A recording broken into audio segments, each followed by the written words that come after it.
गुरु माता सुदीक्षा जी सात संगात जी प्रेम थी बोलजो धन्य निराकार जी।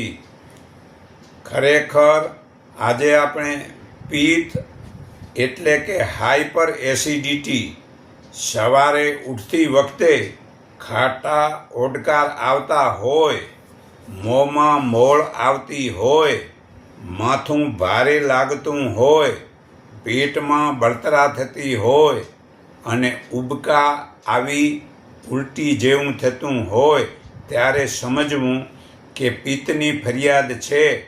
આવું બને ત્યારે ખરેખર આપણા પગના ઘેરિયાની 1 ઇંચ ઉપર ઘેરિયાની બંને બાજુ 5-5 મિનિટ સારવાર કરો અને તેના માટે શરીર ઠંડુ કરવા માટે પહેલો ઉપાય કે સવારે નેણે કોઠે 1 ચમચી હરડે ચૂરણ અને અડધી ચમચી ખડી સાકર 8 થી 10 દિવસે લેવું અને પછી બીજા 15 દાણા ખાંડેલા કાળા મરી અને 2 ચમચી ખડી સાકર 1.5 થી 2 પ્યાલામાં પાણી નાખી રાતભર રહેવા દઈ સવારે ખૂબ મસળીને એ શરબત નેણે કોઠે પીવું।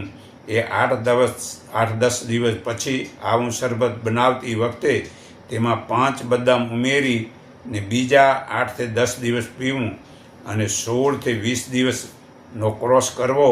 આ પ્રયોગ કમળો કમળી વગેરેમાં ખૂબ ઉપયોગી છે। 5 દાણા કાળા મેરી, 10 નંગ કાળી દ્રાક્ષ ને 1 ચમચી કાચી વરિયાળી આગલી સાંજે પાણીમાં પલાળી ને બીજે દિવસે આ શરબત પીવાથી પણ એસિડિટી મટે છે। બીજું કે કાળા મેરી, જીરું, કાચી વરિયાળી, ખડી સાકર, આંબળા અને સૂંઠ આ સમાન ભાગે લઈ ખાંડી ચૂર્ણ બનાવી બાટલીમાં ભરી રાખો ને સવાર સાંજ 1-1 ચમચી પાણી સાથે લેવું તો એસિડિટી મટે છે। છતાં હજી એસિડિટીનો ઉપાય એક સફેદ કાંદાના રસમાં સાકર નાખીને પીવાથી એસિડિટી મટે છે। બીજું કે અનાનસના ટુકડા પર સાકર ભભરાવી ખાવાથી એસિડિટી મટે છે। ત્રીજું સફેદ કાંદાને પીસી તેમાં સાકર અને દહીં મેળવી ખાવાથી એસિડિટી મટે છે। ચોથું આંબળાનો રસ 1 ચમચી, કાળી દ્રાક્ષ 1 તોલું અને મધ અડધી ચમચી ભેગું કરી ખાવાથી